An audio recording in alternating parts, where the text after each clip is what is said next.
ఇప్పుడు నేను చెప్పబోతున్న వార్త కొంచెం కఠినంగా ఉండొచ్చు, బాధతో మీ గుండెలు కూడా ద్రవించవచ్చు. సో జాగ్రత్తలు తీసుకోవాలని ఆర్టీవీ మీకు సూచిస్తుంది.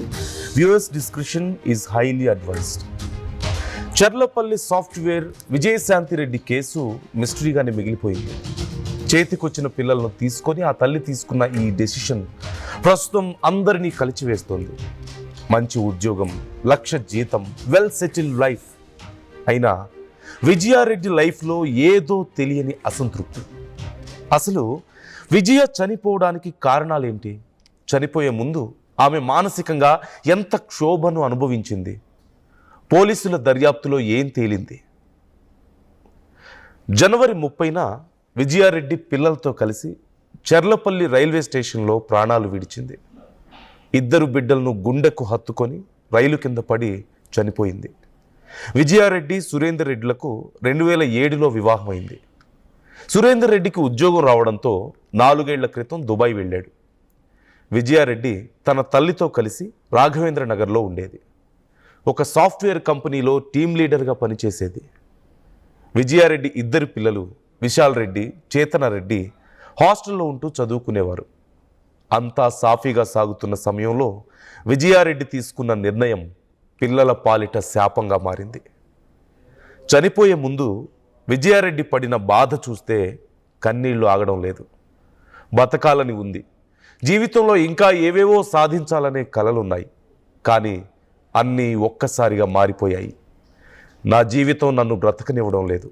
మానసికంగా వేధిస్తూ నా క్యారెక్టర్పై ముద్ర వేస్తున్నారు. అండగా ఉండాల్సింది పోయి కాకుల్లా పొడుచుకు తింటున్నారు. వారెవరో బయట పెట్టలేను, ఇది అని ఎవరికి చెప్పుకోలేని పరిస్థితికి నన్ను తీసుకొచ్చారు. నేనెప్పుడూ బలంగా ఉన్నానని అందరూ అనుకున్నారు. దీనికేం, సాఫ్ట్వేర్ ఉద్యోగం, టీం లీడర్, లక్ష జీతం, బాగానే ఉంటుంది కదా అనుకున్నారు. కానీ నేను పడే బాధలు మాత్రం నాకు మాత్రమే తెలుసు. ఎవరికి చెప్పుకోవాలో తెలియదు, చెబితే పరిస్థితి ఎలా ఉంటుందో తెలియదు. అందుకే బ్రతకాలని ఉన్నా ఇలాంటి ఒక నిర్ణయం తీసుకోవాల్సి వచ్చింది. కానీ ఒక్క విషయం మాత్రం నన్ను బాగా కలిచివేస్తుంది. అదేంటంటే, నేను తీసుకున్న నిర్ణయం నాతో పాటు నా పిల్లలను కూడా శిక్షిస్తుంది. అదే నన్ను వేధిస్తుంది. కానీ ఈ నిస్సహాయ స్థితిలో ఏం చేయాలో నాకు అర్థం కావడం లేదు. ఈ ప్రపంచంలో నేను సారీ చెప్పాల్సింది కేవలం 2కే. అది నా పిల్లలు విశాల్, చేతన.